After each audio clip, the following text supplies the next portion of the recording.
effective teaching and how do we achieve it? Those are the two questions that we're going to answer for this afternoon. Number one, what is effective teaching? When do we say that teaching is effective? And what are the keys to effective teaching?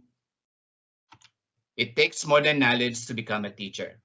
It doesn't mean that you're good at English, that you could teach English. And it will take a lot more to become a good one, and a whole lot more to be great. Are you still with me? As Mr. Corpus would tell you once in a while. Are you with me? I do Yes hope that the answer po. is yes. Yes po. Do you follow?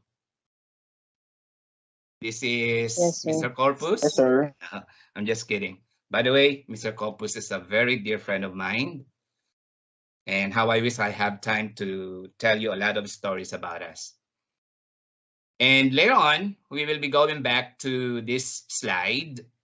And as we discuss the keys to effective teaching, we are going to see later on which of these keys to effective teaching that I'm going to discuss to you later would make you a good teacher, and which of these keys to effective teaching would make you a great one. So remember that later on, we will be going back to this slide. I'm going to have this presented again towards the end. And that's the task that we're going to do. Which of these keys will make you a good teacher, and which ones will make you great? Now we begin with the keys to effective teaching, but before we do so, there are several questions that we need to answer. The first one of which is this: when do we say that teaching is effective? So I'm going to give you like 20 seconds to think about it. I don't know if somebody's responding.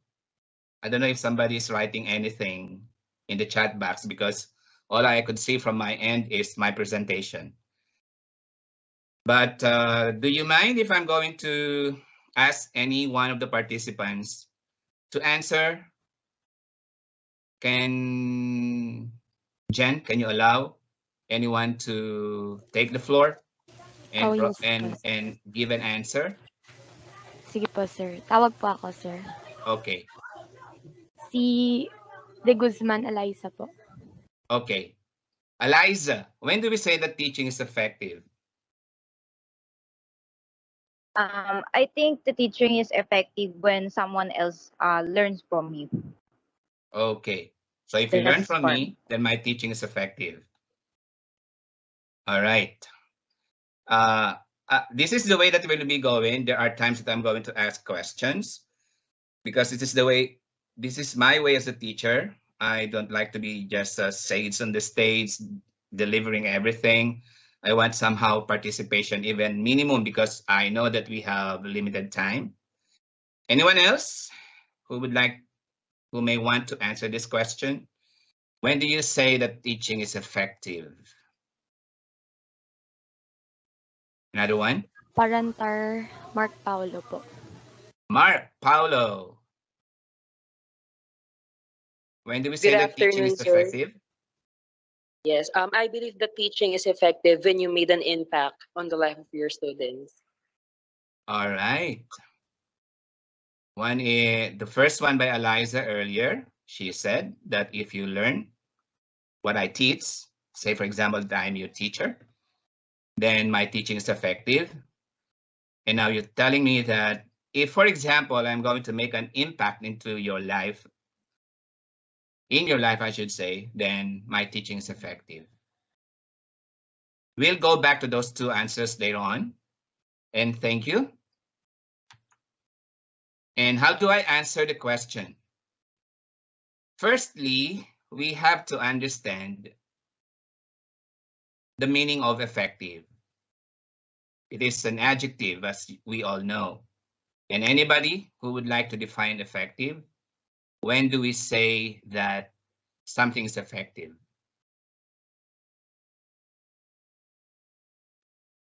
Let me answer my question.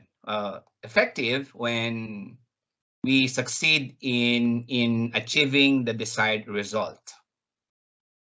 Desired results. So we are going to look at the results, and when we achieve the desired result, that is when we say that something is effective. And when we apply that to teaching, what is this desired results that we would like to have at the end of the discussion, at the end of the month, at the end of the semester, at the end of the 4-year, if the course is would take you 4 years to finish. So when do we say that it is effective? For me, when the objectives were achieved. This is very important, and we should bear this in mind, that we say that teaching is effective when we achieve our objectives. And I understand that this seminar is primarily intended for those who will be doing their practice teaching soon. And I hope that you will be mindful when you set your objectives. Let that be your North Star, that you should be guided by it. And at the end, you should try to see if you are able to achieve your objectives. And the next question is, how do we know that the objectives were achieved? How do we know that the objectives were achieved? May I again ask 2 or 3 of you to answer? Because I'm pretty sure that your teachers in education subjects had this explained to you somehow. How do we know that the objectives were achieved? Jen, can we call on 1 or 2 participants to answer? Okay po. Si Darwin Ronato po. Darwin. Hello, Darwin. Hello, sir. Okay, sir. So to answer the question, how do we know that the objective were achieved? If nakikita or if we see our students, yung like for example, if yung gusto natin ma-achieve for the student is to apply the grammar, the basic grammar rule. So I think that if they are able to use that grammar in a proper way, so I think that the objective of the teacher have been achieved po. Yeah, I agree with that. But the next question is, how do we know that, or in what way are we going to determine if, for example, I'm a teacher of, I taught verbs, or let us say, let's be more specific, tenses this afternoon, let's say, then how am I going to know that I have achieved my objective? How? That is the question. Sir, The answer? Si Cope Clarissa po, nag-raise hand. Okay, please go ahead. Clarissa? Hello, sir. Siguro, Hi. okay po. In a classroom setting po, we can say, di ba, we can assess student by simply yung ano po, yung pre-test and post-test. Siguro po doon, in that way, makikita po natin if we achieve our objective or not. That's it. I am happy that you mentioned the word test, because that's the, I would say, the ultimate measurement. That is usually how we measure learning, isn't it?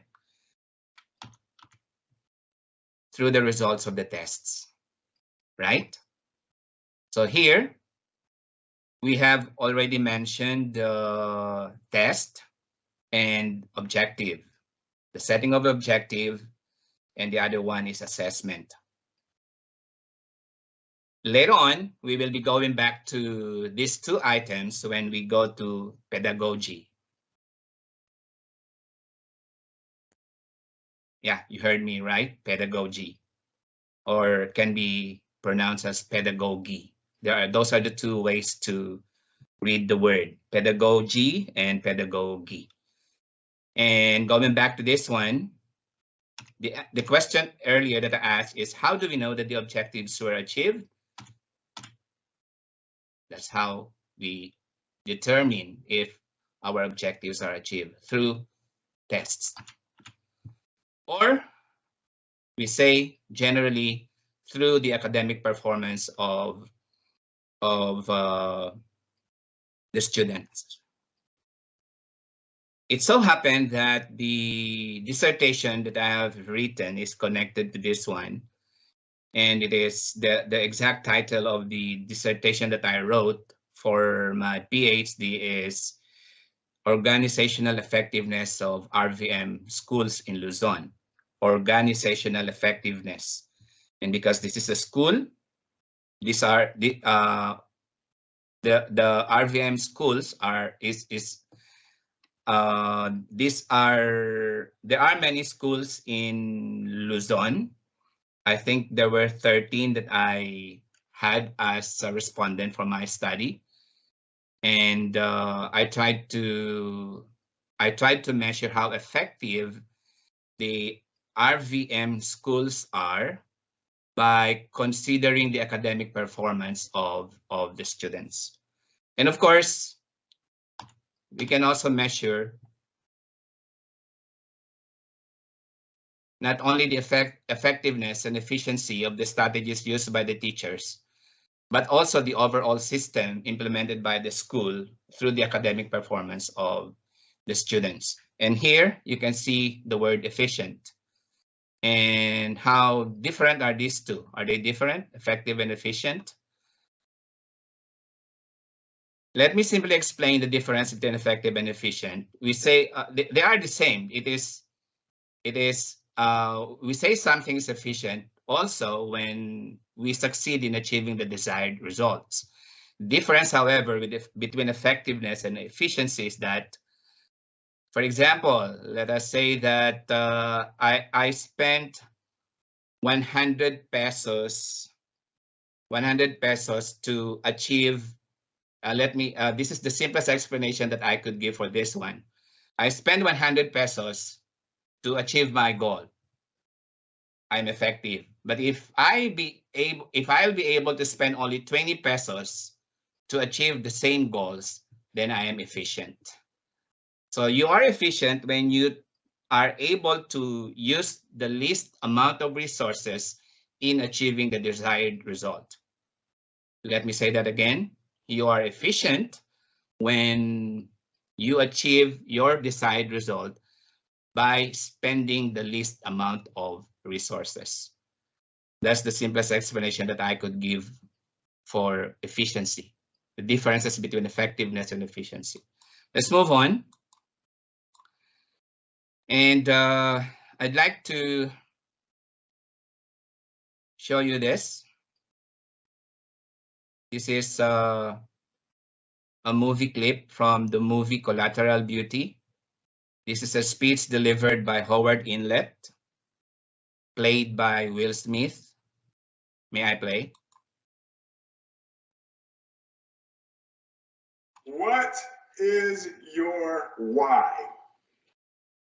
Why did you even get out of the bed this morning? Why did you eat what you ate? Why did you wear what you wore? Why did you come here?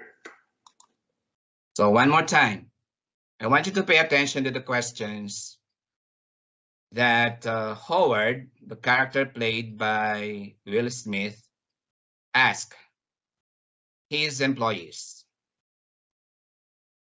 Those people at the back are employees, and these three actually are co-owners. I forgot the name of is this Norton? I'm sorry, I could no longer remember the name of the actors. One more time, please pay attention to the questions that Howard asked the people listening to him. We're here. What is your why? Did you hear that? What is your why? Next. Why did you even get out of the bed this morning? Why did you eat what you ate? Why did you wear what you wore? Why did you come here? Why did you attend this seminar?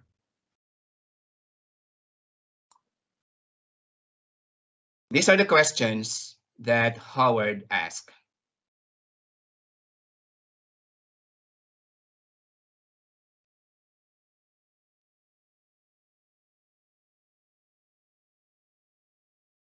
Please digest. What is your why? Why did you even get out of the bed this morning? Why did you eat what you ate? Why did you wear what you wore? And why did you come here? This leads us to the first key to effective teaching. And before I present it to you, may I ask, what about you? What is your why? What is your why? Because everything starts with the why. And I am a fan of Simon Sinek. I don't know if you are familiar with this book. The title of the book is What is Your Why? This has been with me for, I think, 2 years now. And if you're going to ask those questions, for example, why did you get out of the bed this morning? Do you know the reason why? Why did you eat what you ate?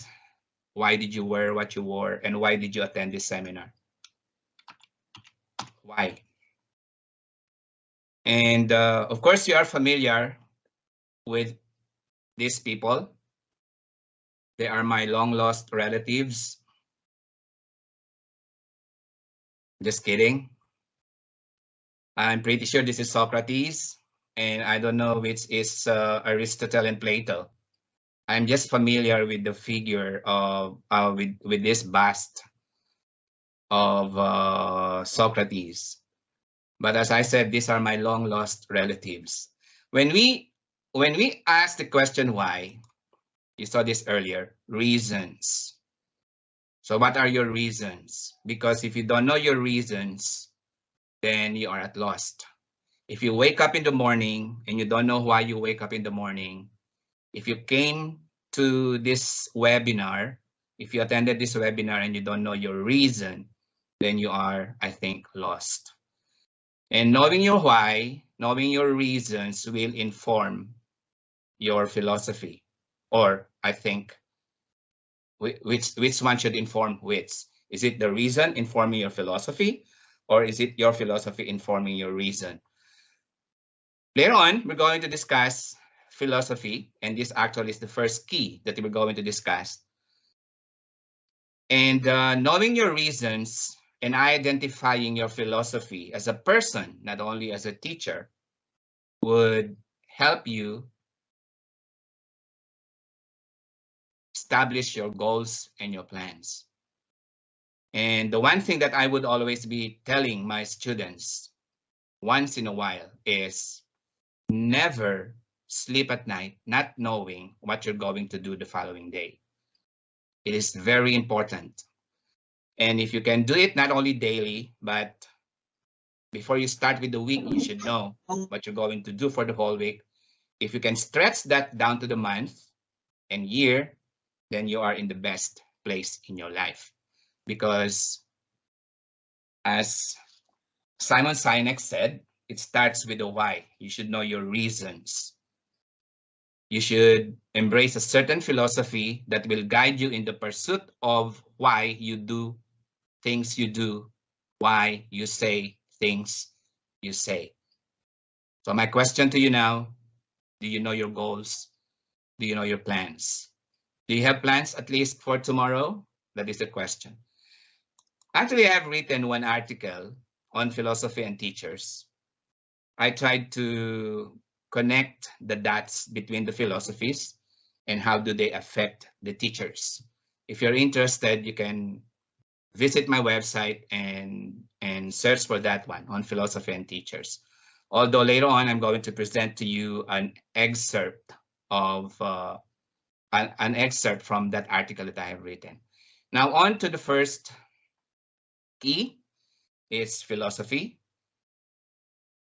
And for those who had philosophy as a subject, and I'm pretty sure that education students have or should have a subject, this subject, philosophy, because every school understand that when they offer education as a course, they know that philosophy is one of the foundations of education. And definitely those who design the curriculum cannot possibly miss including this subject among the subjects that the students should be taking. And of course, basic thing when we talk of philosophy, philo let's talk about the etymology of the word. Philo means, anyone who remembers from those who took philosophy? Philo means love, and Sophie is wisdom. So for those lovers of wisdom among you, you are philosophers. And as teachers, we should love wisdom, isn't it? And technically, if you love wisdom, then you are a philosopher. But of course, we simply define philosophy as the study of general and fundamental questions about anything in this world, about anything, about love, about politics, about knowledge, and we have this branch of study that we call philosophy. But in this webinar that we're having, we define philosophy as this: the most basic beliefs, concepts, and attitudes of a person. So whatever beliefs and concepts and attitudes you have, that is your philosophy. And here is an excerpt from my essay on philosophy and teachers. May I give you a minute to go over it?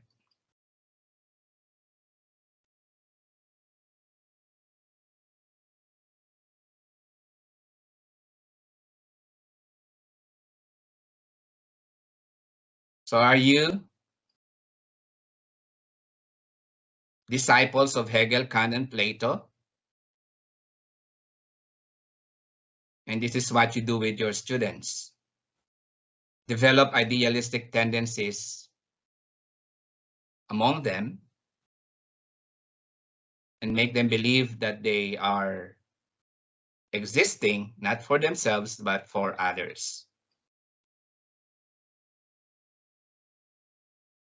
So if you wish to know more about this article that I have written on philosophy and teachers, may I invite you to visit my website.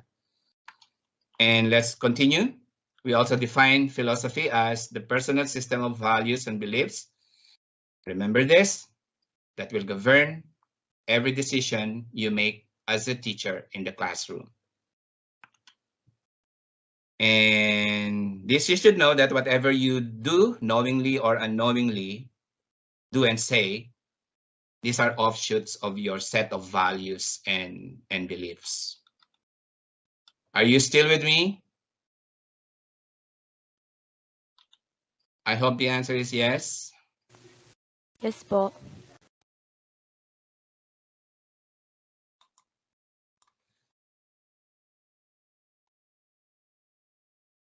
There was one slide here that I removed because I noticed that if I'm going to explain those different isms, idealism, realism, the world philosophies, pragmatism and existentialism, and as differentiated with the educational philosophies that we call essentialism, perennialism, and the many isms, it may take a little bit longer for me for this seminar. But when we talk of the isms here, this is actually a word. It has both negative and positive connotation. The positive connotation is an ism is a belief or a doctrine. But it has also a negative connotation that when we talk of isms, we talk about the prejudices that we hold as people. And which philosophies are embraced by your school? And what philosophies do you think are most applicable to the kind of students you have? Just briefly, these different philosophies look at reality in different ways. For example, the idealists look at reality as spiritual and mental, something spiritual and mental, the idealists. But realism, these are the people you should not say that God exists, because these people are the ones who will ask you for an evidence. That is the nature of realism. For them, reality is something that is composed of matter, something that they can touch. That's why, as I said, don't tell the realist that God exists, because they will ask you, did you see him in flesh and blood? Because they have to see a thing in flesh and blood, a person, to believe that they exist. And as a teacher, you ought to have a personal teaching philosophy. And I think in your philosophy subjects, in one of your philosophy subjects, I don't know how many do you have, you might have been asked by your teacher to compose your own personal teaching philosophy. And what is a personal teaching philosophy? Here. And your personal teaching philosophy will dictate why you do what you do as a teacher, why you say what you say as a teacher.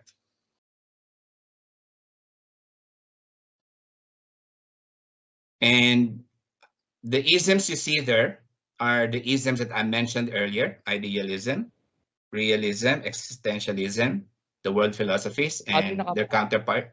Yes? I thought somebody said something. And you might ask me, what is my personal philosophy as a teacher? This is my personal philosophy. I composed my own. For me, the classroom is a playground, and the students are my playmates, and the subject is our toy. Because I am a believer of that dictum that learning should be fun. That's why this is the kind of philosophy that I embraced. And I think Sir Leo also has this kind of teaching philosophy, because Sir Leo, as I know, is a kind of a teacher who would like to make teaching fun. Am I right? Do you follow? Are you with me? As he would always be saying. Okay, the second key is what we call pedagogy or pedagogy. And what is this? Simply, pedagogy is the art or science of teaching. As we all know, teaching is both an art and a science. And we can also explain the word or this term as the function or work of a teacher. We also say that pedagogy is the discipline that deals with the practice of education. And my personal definition of the term, for me, pedagogy tells how best to teach and how best the students learn. And if I were to put in a paradigm what pedagogy is, I'll be using this model. I put pedagogy at the center, and the two words related to it are teaching and learning. You made mention already of the two components earlier of pedagogy. We already discussed it. Remember the two questions that I asked, and two of you mentioned them. I was actually the one who mentioned objectives. And later on in this corner, in this part, you will see the answer given by, do I remember the names right? Eliza and Mark. I hope that my memory serves me right. And what did we say about objective? The why. That's why we said, Simon Sinek said, start with the why. Those are your objectives.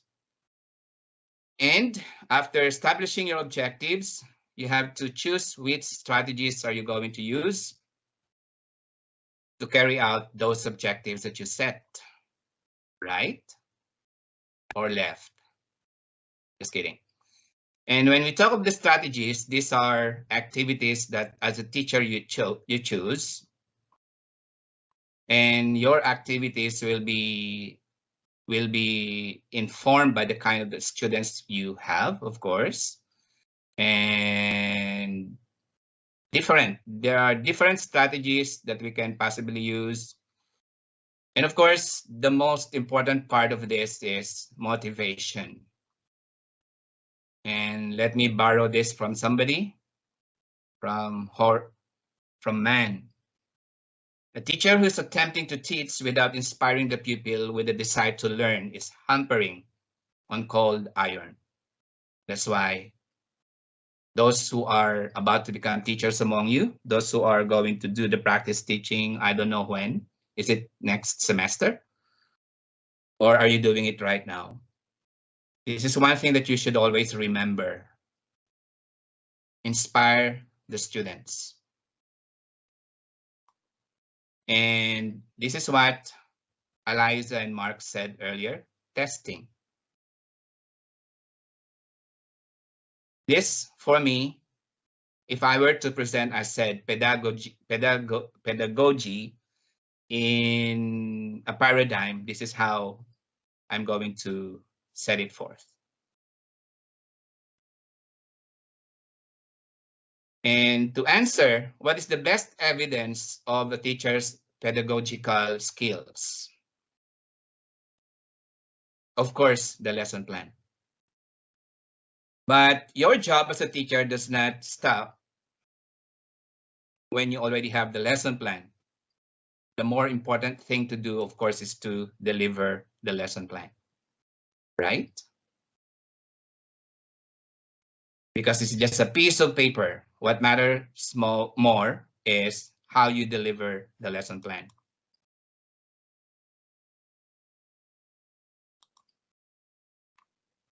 And of course, you are so familiar with the different parts of a lesson plan. Although on my end, I don't know how much have already changed as regards the parts of the lesson plan that schools would ask the teachers to design or to put in the lesson plan, because I've been away for 10 years. I started teaching in South Korea in 2013, and I'm on to my 10th year. I just hope that when I reintegrate myself to the academe in the Philippines, I would still be familiar with these different parts of the lesson plan. But some time ago, I conducted a seminar on lesson plan, and during that time, these are the parts. I don't know if these are still the same parts.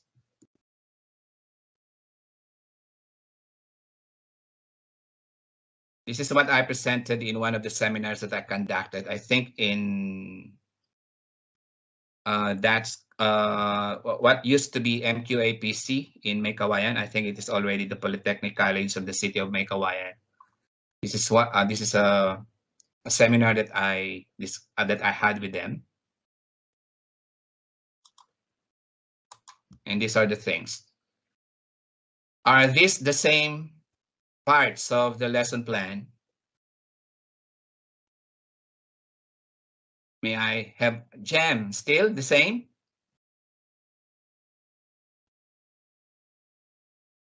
I don't know. I don't know the kind of lesson plan that your school would like you to design for your classes.